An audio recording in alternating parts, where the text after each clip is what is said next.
नमस्कार दोस्तों, welcome back to my channel. दोस्तों, आज मैं जिस प्लांट्स के बारे में आप लोगों को जानकारी देने जा रहा हूँ, देखिए एडेनियम का फ्लावर है, जो कि इस अक्टूबर के महीने में भी कितने ज़्यादा ब्लूमिंग हो रहा है और सभी प्लांट्स में फूल खिल रहे हैं बहुत अच्छी तरह से। तो मैंने पौधे को कैसे देखभाल किया और कौन सा फर्टिलाइजर दिया कि मेरे पौधे में इस महीने में भी ब्लूमिंग हो रहा है और फूल का आकार बड़ा बड़ा हो रहा है। तो दोस्तों, हमने इसमें 3 प्रकार के खाद दिया, तब जाके मेरे पौधे में ब्लूमिंग हो रहा है। तो मैंने कौन कौन सा 3 फर्टिलाइजर दिया तो आप लोगों के बीच में शेयर करके बताऊंगा, और पौधे को कैसे देखभाल किया कि इस महीने में भी मेरा पौधे में इतने सुंदर फूल खिल रहे हैं और बहुत ज़्यादा संख्या में फ्लावर हो रहा है। उसके लिए कुछ फॉलो टिप है, जिसे आप अगर फॉलो करते हैं तो आपके अगर एडेनियम में फ्लावरिंग नहीं हो रही है, कलियां नहीं बन रही है, तो बनना चालू हो जाएगी और एक पौधे में इतने सुंदर फूल खिलेंगे और बड़े आकार में फ्लावरिंग होगा। दोस्तों, यह दिसंबर के लास्ट महीना में डोमिनेसी पीरियड में चल जाएगा, क्योंकि यह जाड़ा जितना ज़्यादा बढ़ता है ये प्लांट्स में फ्लावरिंग पूरी तरह से बंद हो जाता है। तो अभी 2 महीना बचा है, तो 2 महीने में आपको इस पौधे से कैसे ज़्यादा संख्या में बड़े आकार का फूल पाना है, तो उसके बारे में मैं इस वीडियो में पूरी जानकारी दूंगा। एडेनियम को रेगिस्तान का गुलाब फूल कहा जाता है, क्योंकि इसमें पानी बहुत नाम मात्र का देना पड़ता है और इसमें फ्लावरिंग बहुत अच्छी तरह से होता है। दोस्तों, अगर मेरा वीडियो पहली बार देख रहे हैं, वीडियो में नए हैं, तो मेरे चैनल को लाइक, सब्सक्राइब, बेल आइकन दबाइए ताकि आने वाले नोटिफिकेशन आपके पास आए और उस प्लांट्स के बारे में आप जान पाएँ। ये मैं बताता हूँ कि इस एडेनियम के पौधे में आपको कौन कौन से फॉलो टिप्स करना है कि उसके बाद मेरे फ्लावर्स की तरह फूल खिलेंगे। तो दोस्तों, अब धूप तेज हो रहा है, तो इसे ऐसे जगह पर रखना है जहाँ 1 से 2 घंटे की ब्राइट लाइट आती हो, क्योंकि यह तेज धूप में प्लांट सर्वाइव नहीं करता है और कलियाँ से जो भी आती है वह गिर जाता है। दूसरा काम आपको यह करना है कि इसमें पानी बिल्कुल नहीं देना है, क्योंकि इसके कोडेक्स में पानी की प्रचुर मात्रा पाई जाती है। तो अगर सप्ताह में 1 बार आप पानी दीजिएगा, वो भी मिट्टी इसकी ड्राई हो जाए तब आप इसमें वाटरिंग करना है, नहीं तो ओवर वाटरिंग नहीं करना है। जल जमाव की समस्या होगी तो इसके जो कोडेक्स है वो खराब हो जाएंगे, इसलिए आप गमले का ड्रेनिंग होल अच्छी तरह से क्लियर रखें। एडेनियम के पौधे में कलियां नहीं बनने का सबसे बड़ा कारण होता है ज़्यादा मात्रा में पानी देना। तो अगर बरसात के सीजन में इस प्लांट्स को अगर आउटर में रख दिए होंगे तो दोस्तों, इस पानी बहुत ज़्यादा मात्रा में ऑब्जॉर्ब कर लिया है, जिससे आपके प्लांट्स में कलियां नहीं बनेगी। तो ऐसे पौधे को आप सप्ते में 1 बार, मिट्टी जब पूरी ड्राई हो जाए तब आप पानी दीजिए।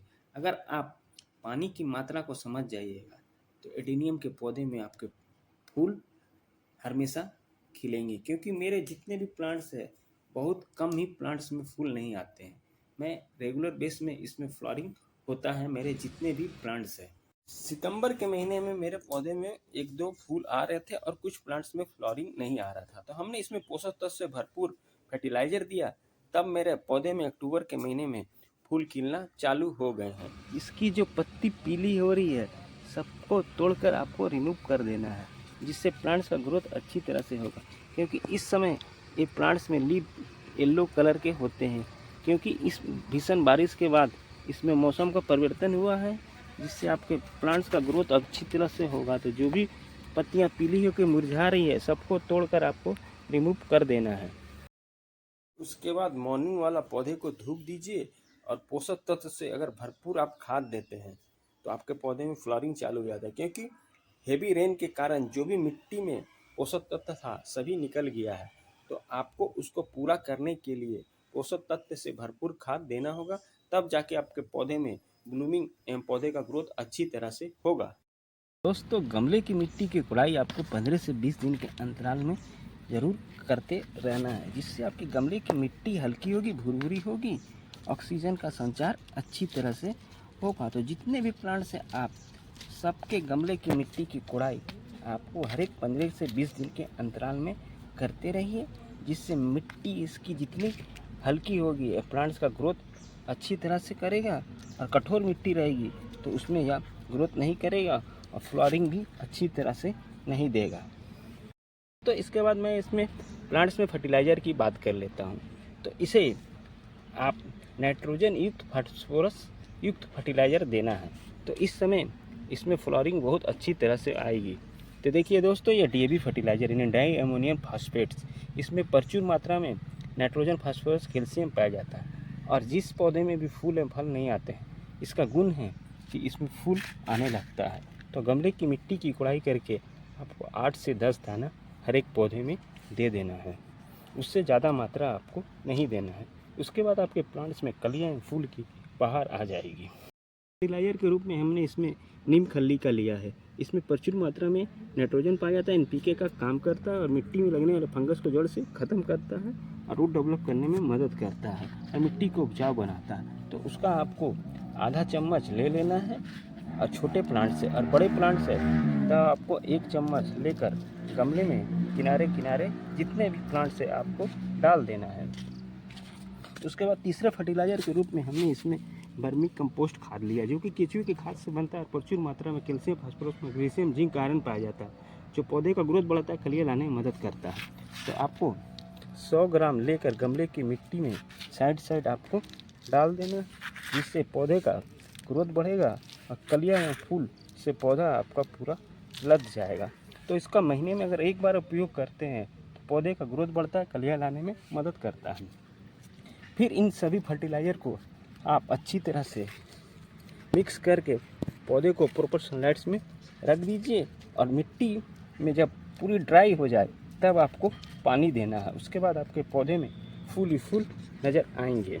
दोस्तों, फर्टिलाइज़र देने के 15 दिन के अंतराल के बाद देखिए पौधे में ग्रोथ के साथ साथ इसमें फ्लावरिंग भी बहुत अच्छी तरह से हो रहा है और फूल भी आ रहे हैं बड़े बड़े आकार में और कलियां भी आ रहा है। दोस्तों, ये ऐसा मिक्स फर्टिलाइजर है कि आपके कोई भी एडेनियम के प्लांट्स में अगर फ्लावरिंग नहीं हो रही है तो अगर इसे आप डालते हैं महीने में एक बार तो 15 दिन के अंतराल के बाद फ्लावरिंग होगा, क्योंकि हमने इसे अपने गार्डन में यूज किया है।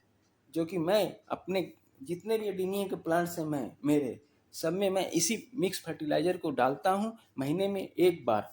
तब जाके मेरे प्लांट्स में इतनी संख्या में फ्लावरिंग होती है और पौधे का ग्रोथ भी अच्छी तरह से होता है और कलियां भी बहुत ज़्यादा संख्या में आती हैं मेरे जितने भी प्लांट्स हैं सब में। तो दोस्तों, आप इन सारी बातों को ध्यान में रखें और अपने एडेनियम के पौधे को इसी तरह से देखभाल करें, तो आपके भी एडेनियम के पौधे में मेरे पौधे की तरह फूल खिलेंगे बड़े बड़े आकार में और कलियां भी आएंगी। ड्राई हो जाए तब आपको पानी देना है। देखिए कितने पूरा मिट्टी पूरा सूख गया है ना, क्योंकि ये ऐसे भी इतना कोडेक्स मोटा होता है कि इसमें पानी भरा रहता है। अगर इस प्लांट्स को आप 1 महीना भी पानी नहीं दीजिएगा तो अच्छे से ये चलता है। तो जब मिट्टी पूरी ड्राई हो जाए तब आपको कोडेक्स में पानी देना है। तो दोस्तों, मेरे बताए हुए तरीके से अगर आप अपने एडेनियम के पौधे का देखभाल करते हैं तो आपके भी प्लांट्स में मेरे प्लांट्स की तरह बहुत ज़्यादा संख्या में फूल खिलेंगे, चाहे वो सिंगल पेटेंट वाले हो या डबल पेटेंट वाले, सभी में अच्छी तरह से ब्लूमिंग होगा। और अपने एडेनियम के पौधे को आप इसी तरह से देखभाल करिए, आपके भी में फूल खिलेंगे बड़े बड़े आकार में।